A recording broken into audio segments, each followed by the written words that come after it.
Sziasztok! Néhány hete került a birtokomba ez a Gary Fisher ősmonti, és úgy gondoltam, hogy még mielőtt nekiesnék és felújítanám, illetve lecserélnék rajta egy-két dolgot a saját ízlésemnek megfelelően, előtte a jegyzőkönyv kedvéért rögzítsük, hogy milyen állapotban került ez hozzám, illetve hogy miért mondom én azt, hogy ez egy csípetnyi történelem, úgyhogy nem is szaporítom tovább a szót, csapjunk bele!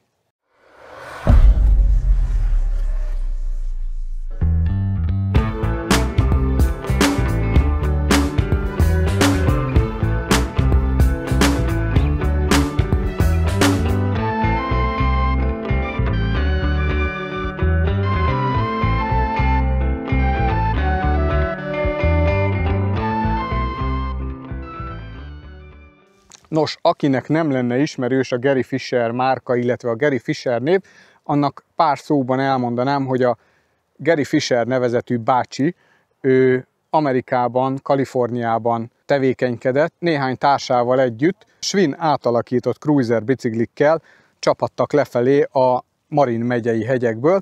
Cruiser biciklikre tettek motorféket, és aztán országúti váltót, hogy felfelé is tudjanak vele tekerni, és ez tekinthető gyakorlatilag a mountain bike ősének, tehát ők kezdték el a mountain bike-ozást, mint olyan.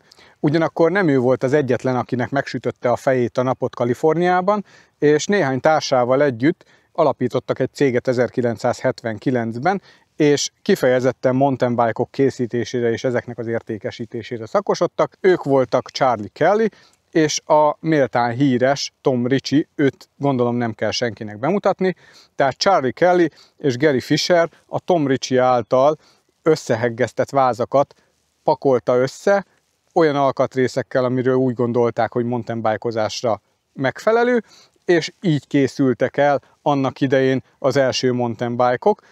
Nem tekinthető ő a mountain bike ősatjának, ez nem egy one-man show volt, rengetegen foglalkoztak ezzel a dologgal, de talán ő, illetve Charlie Kelly és Tom Ritchie az egyik leghíresebb, akik letették a névjegyüket erre az asztalra. Az évek során számos fejlesztés, illetve számos újítás köthető a nevéhez.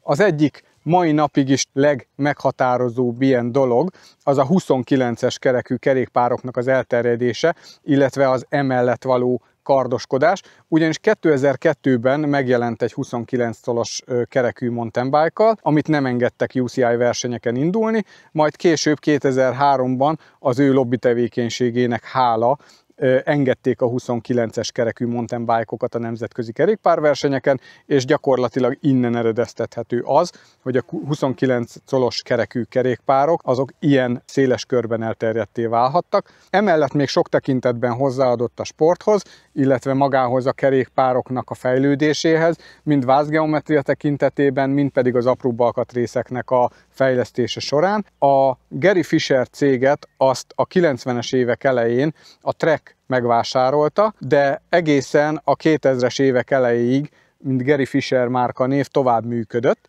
Ez a példány, ez egy 98-as gyártású Gary Fisher, vagyis ez már a Trek érában készült, de még a Gary Fisher márka név alatt. Ez a típus az Aquila típus néven futott, krómú csövekből készült Amerikában, és nagyon-nagyon örülök neki, hogy ilyen patika állapotban sikerült hozzájutnom. Ez még le sincs mosva, tehát ezt így vettem át, ahogy itt látjátok. Látható, hogy a gyári gumiával van szerelve, tehát egy VTV Primaraptor 2.1-es gumival van szerelve. Ez a bicikli minden valószínűség szerint annyit ment, hogy megvásárolták Tirolban, valaki ment vele egy nyarat, még a gumin bordák rajta vannak, tehát nincsen teljesen szétfarolva, szétkoptatva, és utána betették valószínűleg a garázsba, elfelejtkeztek róla, vagy megunták, és utána ez így került valahogy Magyarországra. Nagyon örültem neki, tényleg, ahogy megláttam, egyből beleszerettem, és muszáj volt megvennem.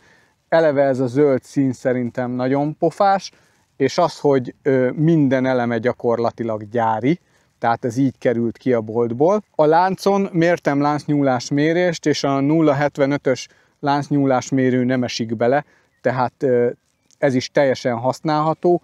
Látható, hogy a hajtókarok is patika fényesek, tehát teljesen jó. Ami egyedül kilóg a sorból a gyári specifikáció és az itt látható darab között, az, hogy erre egy markolatváltó van szerelve, ami nagyon érdekes, ugyanis ezt egy STX-RC szettel árulták. Magát a markolatot se cserélték le egyébként olyanra, hogy a markolatváltóhoz passzoljon, tehát bejebb van tolva minden a kormányon. Én egyébként szeretem a markolatváltókat, nekem az egyik kedvenc bicajomon, amit saját magam építettem, egy Konán, azon például egy SRAM 9 SL váltókar volt, én azt nagyon szerettem. Ez elég megosztó téma, nem tudom ki hogy van vele, hogy ki mennyire szereti ezeket. A festése az gyönyörű, tehát nincsen leütve szinte sehol.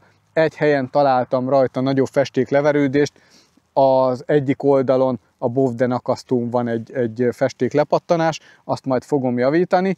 Ami még esetleg érdemel szót, az a hátsó keréknek a felnie, ugyanis a felni az egy offsetes felni, ami annyit jelent, hogy a hajtás oldaltól kijjebb van helyezve a küllőfurat. Ez Bontrager felni egyébként. Az első kerék tekintetében viszont az agy az, ami egy kicsit különlegesebb. Ez egy Gary Fisher agy, és ez egy ordinári nagy gyorszár kar tartozik, ami úgy néz ki, mint úgy van kiképezve, mint egy kanálzár, vagy valami ilyesmi néven futott angolul.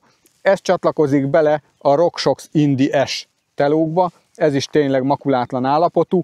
Itt egyedül a villaszáron látni némi karcolódást, valószínűleg lehetett rajta egy kilométeróra, és annak a szenzorja lehetett az, ami összekaristolta egy picit a villaszárat, de egyáltalán nem feltűnő, és a matricák is tök épek rajta. Ez egy elasztomeres rugós teló, valószínűleg az elasztomer már annyira össze van benne száradva, hogy ez a mozgás nem nagyon segíti.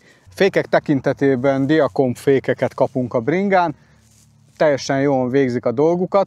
Az egyébként látható a bovdeneken, hogy már azért az idő vasfoga kikezdte őket, és némi rozsda látszik magán a bovdenen, úgyhogy valószínűleg ez sem volt cserélve. Az egyenes alumínium kormány és a szarv az akkoriban egy teljesen alap dolog volt, úgymond.